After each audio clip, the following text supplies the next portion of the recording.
안녕하세요. 하늘마음 한의원 금천가산점 원장 장은아입니다. 오늘은 환자분들이 초진 때 가장 많이 물어보시는 질문 탑3에 대해서 살펴보도록 하겠습니다. 첫 번째 질문입니다. 대체 만성 피부 질환은 왜 자꾸 재발하는 걸까요? 실제 환자분들이 제일 많이 물어보시는 질문인 것 같아요. 왜냐하면 저한테 찾아오시기 전에 다른 의료기관을 방문하면서 이 질환은 어차피 낫지 않고 원인 불명이니 평생 면역 억제제를 간혹 쓰면서 살아가야 된다라고 얘기를 듣고 오시기 때문인 것 같습니다. 그리고 실제로도 사용하던 면역 억제제를 또는 스테로이드 제제를 중단하게 되면 증상들이 다시 심화돼서 고생하시는 경우가 많아요. 그러면 대체 이거는 왜 생기는 걸까? 왜 나에게만 이런 일이 생기는 걸까? 이런 의문이 드는 게 당연하겠죠. 우선 만성 피부 질환의 원인을 단 하나로 규정할 수는 없어요. 하지만 아토피, 건선 이런 피부 면역력이 약한 환자분들이 다양한 악화 원인들을 접하면서 피부 면역 체계가 붕괴되면서 생기는 건데요. 여기에서 환자분들이 쉽게 간과하는 것 중 하나는 피부 질환은 단순 피부만의 문제가 아니라 내 몸 내부에 그 열쇠가 있습니다. 저는 간단하게 4가지 단계로 나눠서 설명을 드립니다. 첫 번째 단계는 바로 장 면역 체계의 붕괴입니다. 우리가 장내에 있는 미생물이 한 100조 개 정도 사는데 이제 내가 인스턴트 음식들, 그리고 너무 많은 스트레스, 너무 과도한 육류, 그리고 이제 초가공식품, 그리고 잦은 항생제 복약 이런 것들에 계속 노출되게 되면 장의 유해균, 유익균들 밸런스들이 깨지기 시작을 해요. 그러면 장 면역 체계들이 서서히 약해지기 시작을 합니다. 정상인의 장은 이제 영양분은 흡수하고 이제 독소들을 걸러내는 방어 시스템을 구축하고 있어요. 근데 이런 망가진 장의 면역 시스템을 우리가 세는장 증후군이라고 얘기를 하는데 이때는 독성 물질이 내 몸 안으로 그대로 유입되기 시작을 하는 거예요. 변비, 설사, 복부팽만 이런 증상만 있는 게 아니라 실제로 외부에 있는 독소에 대한 방어 능력들이 깨지기 시작을 합니다. 그러면 장이라는 방어벽을 뚫고 들어온 독성 물질들은 일단은 1차적으로 내 몸의 해독 장부인 간으로 향하게 됩니다. 근데 문제는 내가 스트레스 많이 받고 밤에 잠도 옳게 못 자고 그리고 각종 독한 약이라든지 또는 알코올을 너무 많이 먹는다든가 또는 지방간 이런 문제들이 결합되게 되면 간의 해독 능력도 떨어질 수밖에 없겠죠. 그러면 장에서부터는 많은 양의 독소들이 들어오기 시작을 하는데 간에선 이걸 제대로 청소를 못하니까 이런 게 결국엔 다 혈액 바깥으로 넘치게 되는 거예요. 그럼 만성 염증 상태인 혈액이 내 몸을 구석구석 돌다가 피부라는 장기가 약한 분들은 이게 피부로 가서 다 염증이 터지게 돼요. 그래서 결국에는 피부 쪽에 만성적인 이제 염증 질환이 반복적으로 발생하게 되고 우리는 이 독소 시스템을 사중 독소라고 이야기를 합니다. 아토피나 건선 같은 피부 질환으로 하늘마음 한의원을 찾는 환자분들 대부분은 미칠 것 같은 가려움을 가장 많이 호소하시는데요. 진물이나 각질 같은 겉으로 보이는 증상뿐 아니라 몸속 장 면역력이 많이 약해져 있는 경우도 많습니다. 그래서 진료실에서 환자분들이 가장 많이 물어보는 질문이 있습니다. 네, 그러면 초진 환자분들이 진료실에서 물어보는 질문 이제 탑3 그 중에 3번째입니다. 하늘마음 한의원에서는 피부 치료를 어떻게 하나요? 인데요. 이거는 앞에 제가 말씀드렸던 내용에서 연결되는 내용이라고 할 수 있겠어요. 우선 들어온 사중 독소들을 차근차근 해독하는 사중 해독 치료를 시행하게 됩니다. 이제 피부 겉을 진정하고 소독하고 진정 관리하는 것들도 물론 있지만 내 몸 안에 들어와 있는 독소들을 바깥으로 배출시켜 주는 것들이 가장 최우선의 치료인데요.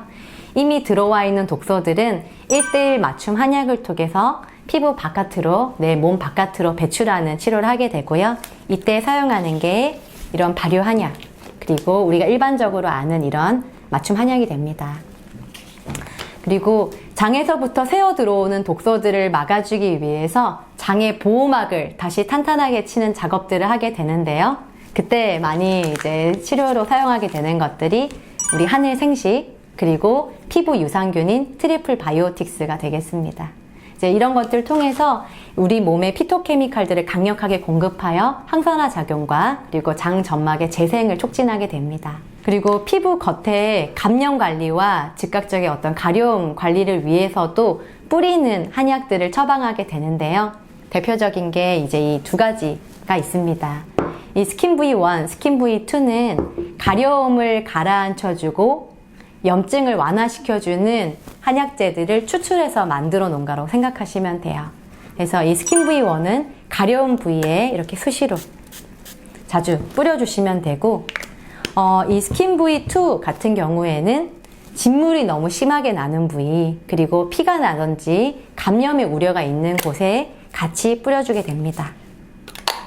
소독 성분도 같이 들어가 있기 때문에 치료할 때 좀 따끔거릴 수는 있지만 진물이 많은 피부 부위에 2차 감염을 방지해 주어 치료에 많은 도움이 되게 됩니다. 그리고 그 외에도 이제 피부 상태에 맞는 올바른 보습제, 그리고 저자극 세정제 같은 것들을 같이 처방해서 피부를 편안한 컨디션으로 만들어주고, 그리고 치료를 더 시너지를 낳게 합니다. 와서 하는 치료들은 이제 광선 치료, 그리고 침 치료 등을 같이 결합해서 하게 되는데요.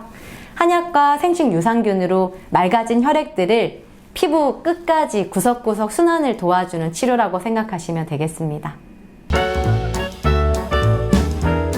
아토피, 건선 같은 만성 피부 질환으로 하늘마음 한의원을 찾는 환자분들은 여러 가지 방법을 다 해봐도 자꾸 재발하거나 치료가 되지 않아 몸도 마음도 많이 지쳐있는 경우가 많은데요. 환자분들이 초진 때 많이 하시는 질문 세 번째, 치료 기간은 그러면 어떻게 되나요? 입니다.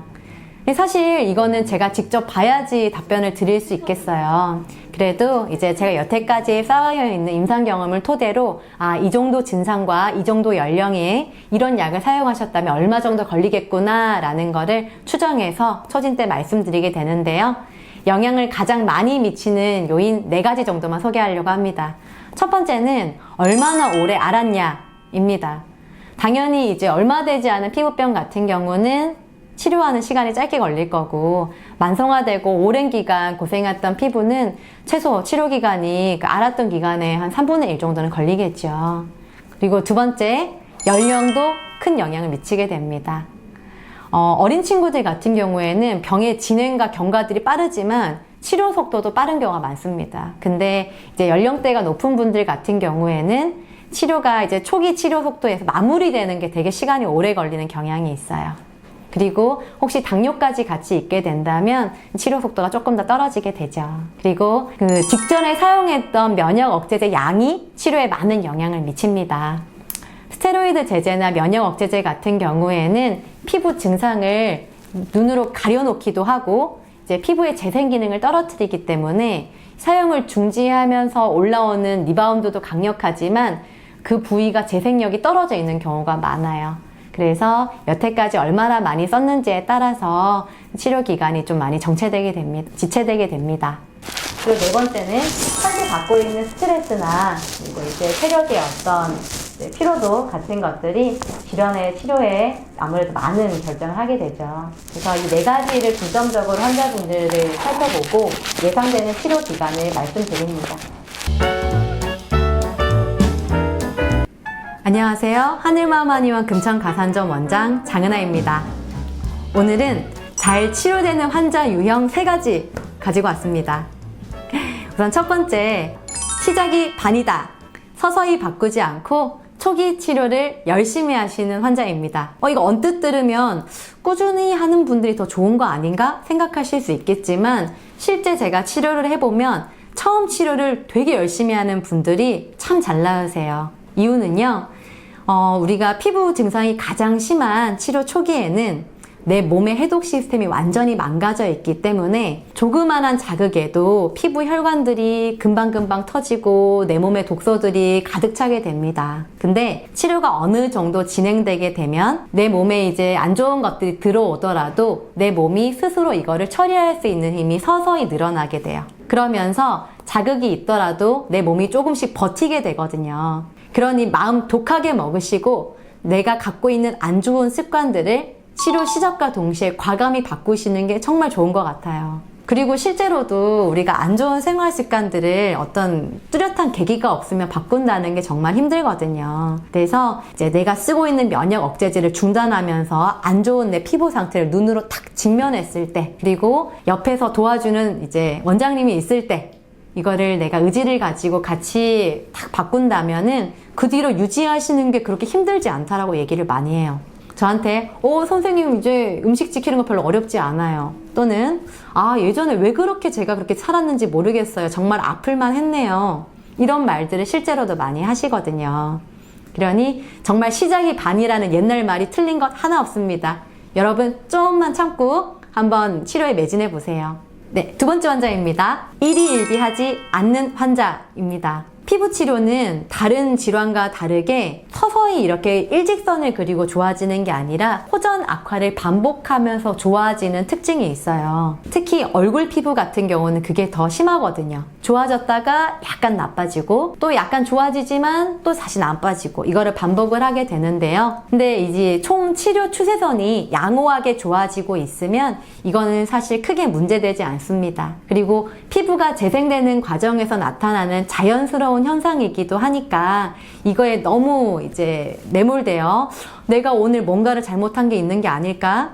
내가 지금 치료가 방향이 잘못 잡힌 게 아닐까? 이렇게 스트레스를 굳이 만들 필요가 없어요. 그래서 내가 이전보다 전체적으로 호전 경과를 띠고 있다면 제가 알려드린 생활 습관과 어떤 치료 원칙들을 꾸준히 고수하시면서 즐거운 마음으로 치료에 임하시는 분들이 확실히 잘 나았습니다. 네, 세 번째 환자 유형 바로 유아부터 초등학생 환자입니다. 이제 어린 나이일수록 참 잘 낫습니다. 우선 피부 재생력이 좋은 나이이기 때문에 그런 건데요. 아무래도 이제 세포 분열과 재생이 왕성한 연령대이기 때문에 그렇겠죠. 그리고 이제 높은 연령대 환자분 같은 경우는 당뇨가 있는 경우가 꽤 많으시는데요. 당이 있다는 거는 혈액이 끈적끈적하다는 것을 의미하잖아요. 그래서 말초 혈관의 흐름이 중요한 피부 질환 같은 경우는 이런 성인 대사 질환이 있는 경우에는 치료 속도가 더디게 됩니다.